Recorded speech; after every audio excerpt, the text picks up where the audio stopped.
सथल से, उस सतलोक से, अमरलोक से बिछुड़ कर आई है, उस परम पिता से दूर हुई है। उसी दिन से इसको आभास हो गया है कि जो सुख मैं छोड़ के आया हूँ वो यहाँ नहीं है। उसकी खोज में फिर ये अपनी अटकलबाजी से, जीव सोच से सोचने लगता है, प्रयत्न करता है। जैसे कोई निर्धन है, वो सोचता है कि धनवान सुखी होंगे, धन में सुख होगा।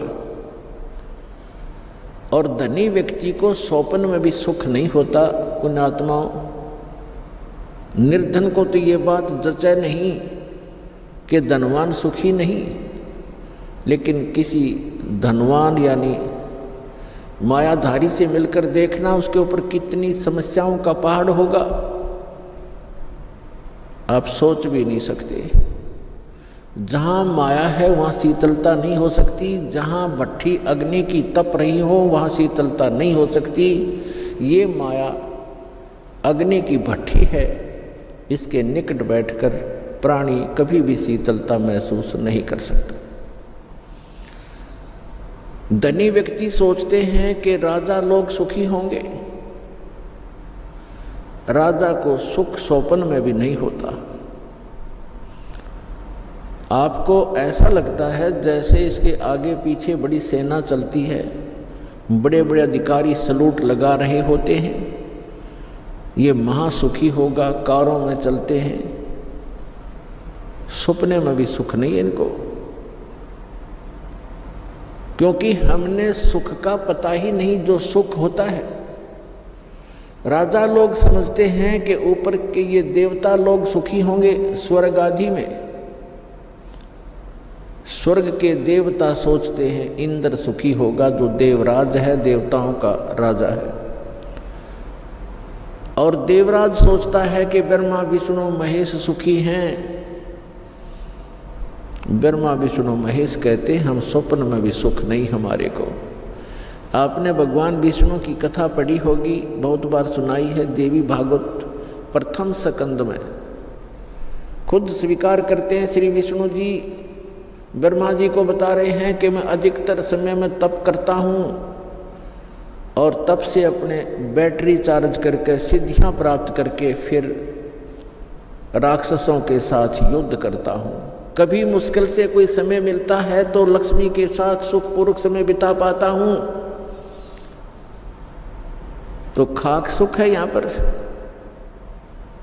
परमात्मा बताते हैं झूठे सुख को सुख कहे, ये मान रया मन मोद, सकल तभी न काल का, कुछ मुख में कुछ गोदे।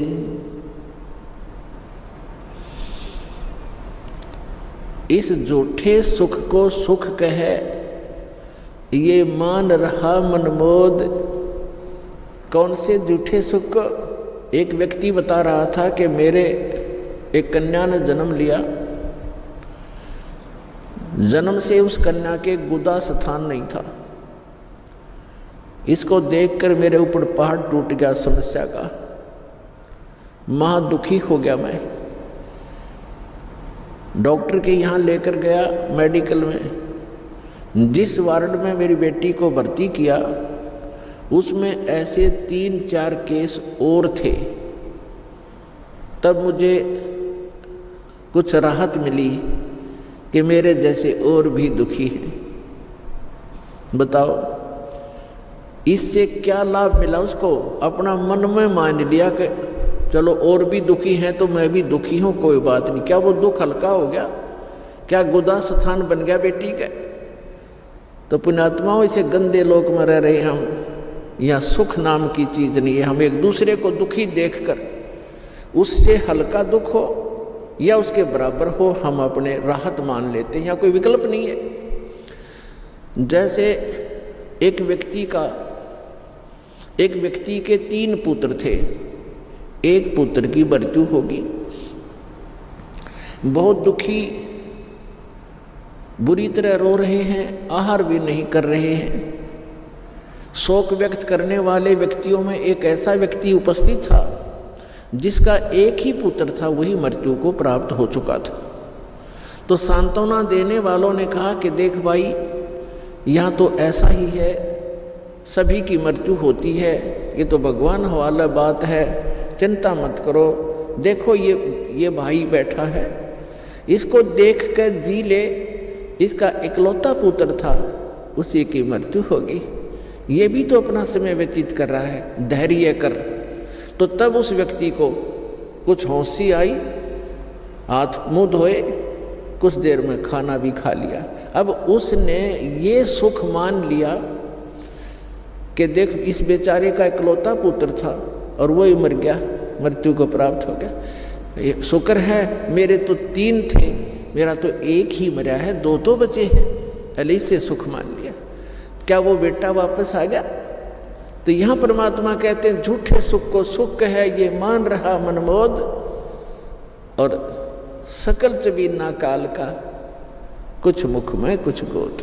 परमात्मा यहाँ क्या बताते हैं? भाई तन दर सुखिया कोई न देखा, जो देखा सो दुखिया हो, उदय अस्त की बात करते हैं, मन सबका किया विवेका हो, सबका किया विवेका हो।